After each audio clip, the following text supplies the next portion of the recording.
ओम गंग गणपते नमः। आप सभी का मेरे चैनल पर बहुत बहुत स्वागत है। इस वीडियो में हम लपसी तपसी की कहानी सुनेंगे। एक लपसी था, एक तपसी था। तपसी तो भगवान की तपस्या करता था और लपसी सवा सेर की लपसी बनाकर उसका भोग लगाकर जीम लेता था। एक दिन दोनों लड़ने लगे। लपसी बोला मैं बड़ा, तपसी बोला मैं बड़ा। इतने में नारद मुनि आए और बोले तुम क्यों लड़ रहे हो? तो लपसी ने कहा मैं बड़ा हूँ और तपसी ने कहा मैं बड़ा हूँ। तपसी बोला मैं सारे दिन भगवान की पूजा करता हूँ। यह सुनकर नारद जी ने कहा मैं तुम्हारा फैसला कल कर दूंगा। दूसरे दिन लपसी तपसी नहा कर आए तो नारद जी ने 1.25 करोड़ की अंगूठी उनके आगे फेंक दी। लपसी का ध्यान उस अंगूठी पर नहीं गया। तपसी तपस्या करने बैठा तो उसे अंगूठी दिखी और उसने अपने घुटने के नीचे दबा ली और तपस्या करने लगा। लपसी लापसी बनाकर उसका भगवान को भोग लगाकर जीमने बैठ गया।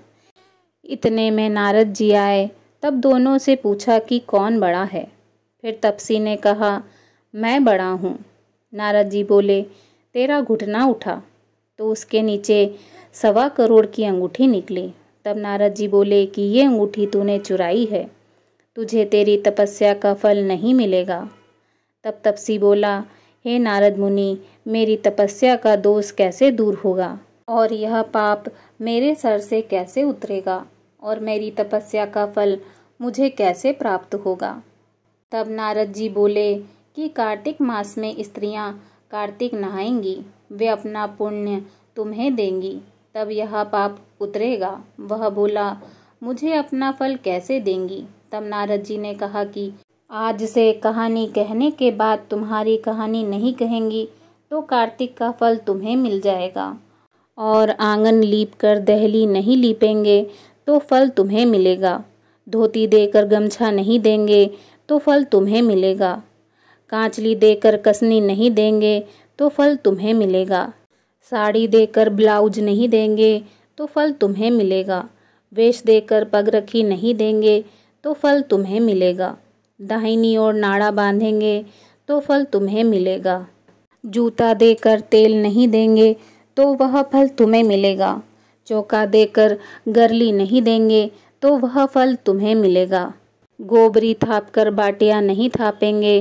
तो फल तुम्हें मिलेगा, पग पर पग रख कर धोएंगे तो वह फल तुम्हें मिलेगा, रोटी थाप कर बाटियाँ नहीं थापेंगे तो वह फल तुम्हें मिलेगा, सीधा देकर दक्षिणा नहीं देंगे तो वह फल तुम्हें मिलेगा, ब्राह्मण जिमा कर दक्षिणा नहीं देंगे तो वह फल तुम्हें मिलेगा, ननंद जिमा कर नानंदी नहीं जिमाएंगे तो वह फल तुम्हें मिलेगा, एकादशी का व्रत करके 12 को ब्राह्मण नहीं जिमाएंगे तो वह फल तुम्हें मिलेगा, दिए से दिया जलाएंगे तो वह फल तुम्हें मिलेगा।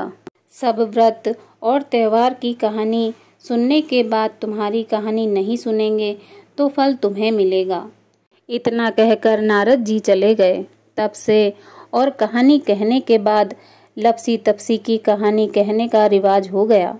लोग सब कहानी कहने के बाद लपसी तपसी की कहानी कहते हैं और कहानी कहने का फल मिलता है। कार्तिक में और सब कहानियाँ कहने के बाद यह कहानी कहना चाहिए तथा नारद जी ने जो और सीख दी है वह भी पालन करना चाहिए।